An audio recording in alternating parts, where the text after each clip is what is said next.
Okay, part two. Game of Thrones. Got Game of Thrones, seasons 1 and 2. Um, Game of Thrones is fucking great. It is a fucking great series. I have the first two seasons on DVD. I also have season 4 on DVD. Yeah, I know it's a bit of a shitty order to have Game of Thrones in, but I'm not the hugest Game of Thrones fan. I do like Game of Thrones. I do own the first book. And I find the first two seasons to be really fucking good TV, but I'm just not hugely invested into completing the series just yet. And plus, with the way how Game of Thrones ended, I don't really know if I want to even bother pursuing Game of Thrones' amazing heights into its very steady decline. Well, it's fast decline. But I really do like it. It's a fantastic series, and George R. R. Martin created a fucking amazing world. So, yeah, really well done. And season 4 is just another amazing series. Of course, love pretty much a lot of the season.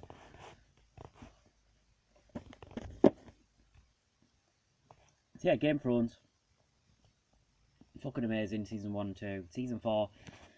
Probably the height of Game of Thrones is probably the first 5, maybe just the first 4 seasons alone. Season 5, it kind of season 6, and then towards the end, it's obviously falling off a cliff. But it is what it is,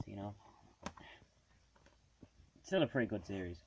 Fresh Prince of Bel-Air season 1. I don't have the entire series.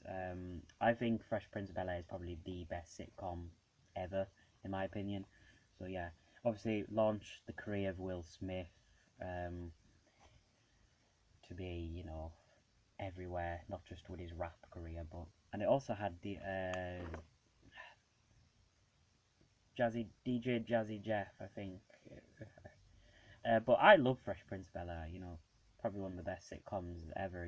It's quintessential '90s, but it's fucking amazing. I really do love it. I'm not really looking forward to the Fresh Prince reboot though. I don't really want it to be rebooted. I don't think they can reboot Fresh Prince of Bel-Air. I think it should stay in the '90s where it belongs. Because you can't replicate the same. You can't replicate the magic, really, in my opinion. I really just think that a lot of franchises should stay ended. We don't really need to keep rebooting and giving series another chance when they probably ended quite well in their time period that they were made. So, like, bringing Fresh Prince of Bel-Air in the 2020s is just ridiculous when it really should stay in the 90s. But whatever, I'm not an executive head. Transformers Armada, this is the collector's edition. It's just a random selection of episodes. Transformers Armada is not even the best Transformers series out there. That goes to the 80s cartoon. The 80s cartoon, Transformers Animated, Transformers Prime. But Armada is just very meh, in my opinion. Just a very meh. Very meh.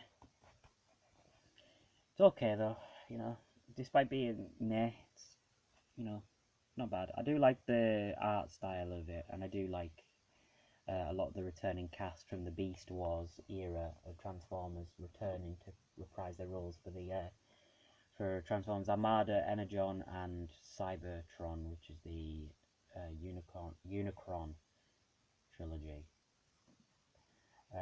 Next one, speaking of Transformers, actually, Transformers the movie. This is the best Transformers movie, not counting the first Michael Bay movie. Transformers the movie, the 1986 classic, with the last ever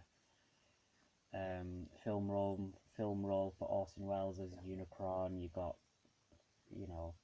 fucking the touch in the background. It's basically the end of the 80s cartoon and the start of a new season. I mean, it pretty much killed off Optimus Prime. It killed off Megatron, rechristened as Galvatron. Did a lot of changes into season 3, and in fact the cartoon only lasted till season 4, and season 4 was short as shit. But yeah, it's still a really fucking great movie. That being said, just probably the best movie on an 80s cartoon ever. Next one, fucking hell, come on. The Powerpuff Girls movie, probably Cartoon Network's one of only 2 theatrical movies to ever be released in cinemas. This and Teen Titans Go to the movies in 2018, so there, fun fact. The movie itself, not bad actually. Sets up the origins of the girls, sets up pretty much the series in general. You know, the whole origin. It's a basic superhero movie. What more do you want? Basic story. You know, you've got the origin, you've got the villain, basic good guy stop bad guy plot, and that's it. Sets up the series pretty well, and it is a really good movie. It's one of the best that Cartoon Network have done, and it's a shame Cartoon Network have not experimented with more theatrical releases for their cartoons. I mean, there's so many cartoons they've had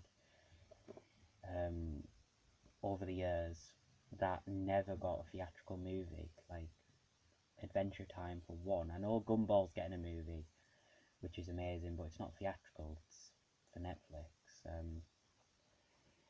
Regular Show got a limited theatrical release, so technically Regular Show the movie is also a Cartoon Network movie that got a theatrical release, but it wasn't full theatrical release, so I don't really kind of count it. It was limited. But whatever. SpongeBob, the first SpongeBob movie, kind of kickstarted the decline for Nickelodeon's cash cow. But it's still a fucking great movie. You know, some great fucking humour and all that in the movie. Sadly, the series did fall on a decline from season 4 to about season 7 maybe. But it did pick up towards the end with season 8 onwards, and fuck knows what it's in now. But it's still going strong, and it's got spin-offs on both Paramount Plus and on Nickelodeon in general. And it's had 2 movies. One really good, Sponge Out of Water, is a pretty good movie. The third movie, less so, but the first movie is fucking amazing. And the last one is Sonic the Hedgehog. I love the franchise to death, of course.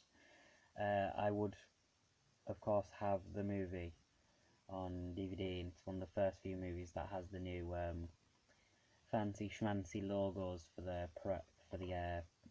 PEGI system, or rather the rating system, PG. So yeah, not bad, really good movie. In my opinion, I'm a big Sonic fan, so of course I would say it's a pretty damn fucking good movie. But it is what it is, you know, basic kids movie,